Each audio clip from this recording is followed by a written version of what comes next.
kronologisnya juga nggak terlalu paham gitu kan. Apalagi juga Mawar curhat juga on off ya. Maksudnya kadang-kadang dia chat misal jam 9 pagi, nanti baru balas lagi sore gitu.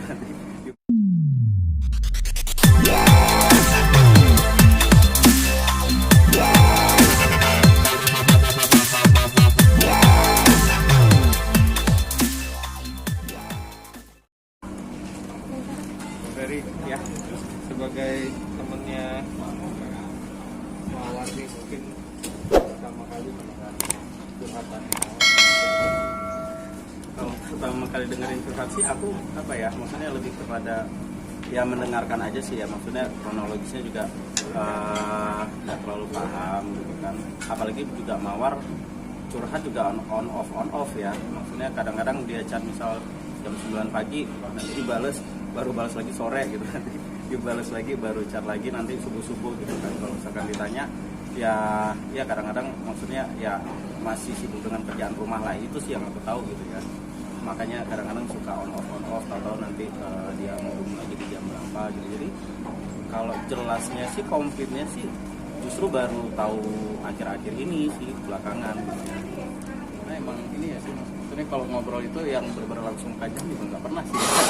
Jadi ngobrol dikit, ntar besok sambung lagi gitu, masih obrolan yang sama gitu. Jadi selama kurun waktu beberapa lama ya akhirnya benar-benar tahu komplitnya itu malah baru sekarang gitu. kaget pasti asal nyangka nggak sih sebenarnya dengar berita ini? Ya setengah kaget juga sih, maksudnya nggak nyangka juga kalau maksudnya akhirnya ceritanya serumit ini, sepelik ini, dan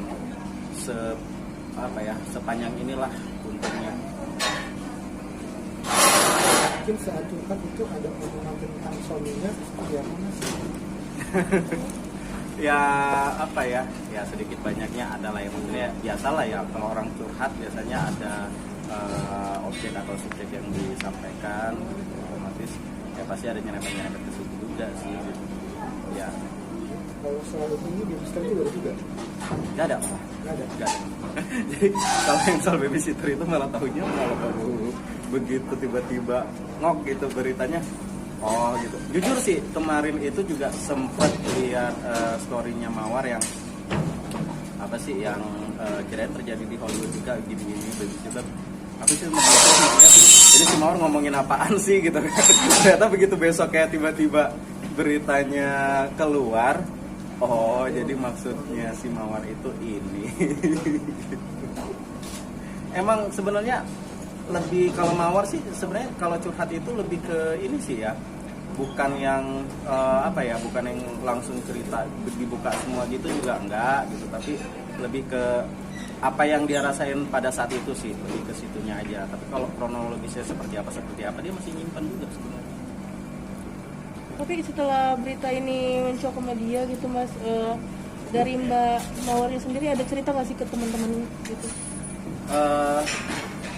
Jatuhnya udah bukan cerita tentang masalahnya lagi sih ya, tentang kronologisnya, tapi maksudnya tentang gimana upayanya Mawar untuk bisa bertahan dengan kondisi seperti ini, dan gimana dia bisa melewati hari-harinya, apalagi sekarang kan juga ekstra banget ya, dimana anak-anaknya juga masih membutuhkan, jangan sampai anak-anaknya ikutan stres gitu aja sih, curhatnya lebih ke situ aja sih.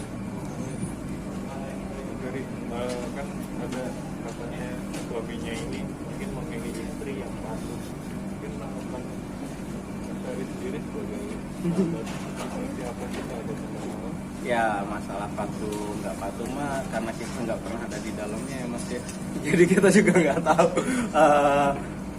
siapa yang patuh siapa yang nggak patuh, itu juga nggak paham sih ya Mas. Tapi maksudnya kalau yang aku kenal atau Mas Jeffrey juga kan, Mas Jeffrey sering malah ya keluar kota juga, kerjaan bareng sama Mawar juga. Ya so far sih kalau aku chat atau jadi aku tuh gini loh jujur, kalau misalkan aku kan tipe kalau orangnya tuh yang nggak terlalu banyak mau chat ya. Jadi biasa kalau udah orang cerita panjang, lu telepon aja kenapa sih gitu kan.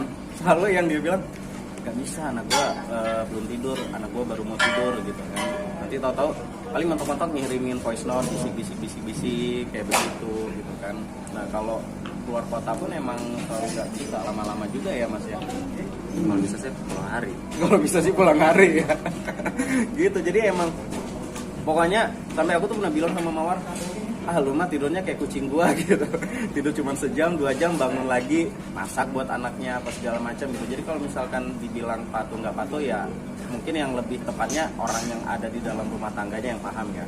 Tapi kalau aku dari kacamata orang luar yang Mawar sendiri juga nggak mungkin pencitraan juga ya sama aku ya. Yang pasti sih mungkin ada miskomunikasi dari kedua belah pihak sampai akhirnya ada yang ngerasa kurang, ada yang ngerasa udah cukup, itu mah wajar lah ya. Berarti pernyataan suaminya itu jadi kontroversi juga ya.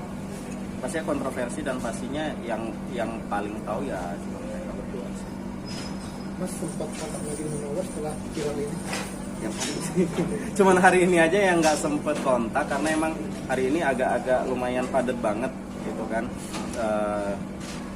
Hari ini sih jujur aku banyak chat numpuk juga, notifikasi numpuk ya.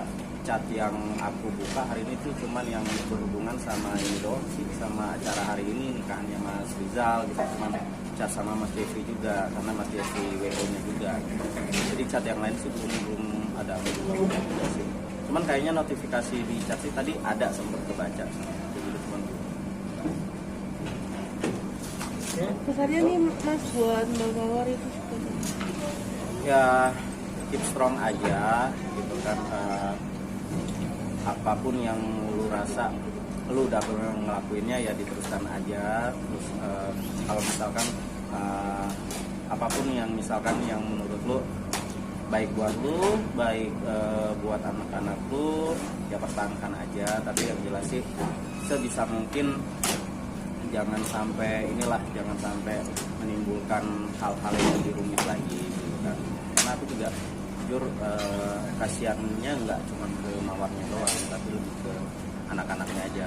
Satu sih yang selalu aku pesen, ya mungkin semuanya udah terjadi dan semuanya udah pisah. Ya ada mantan istri, ada mantan suami, tapi mantan anak, mantan orang tua nggak akan pernah hilang. Jadi mau seperti apapun, tetaplah melakukan yang terbaik ini buat anak. Oke, terima kasih Mas Ferry. Terima kasih Mas Ferry.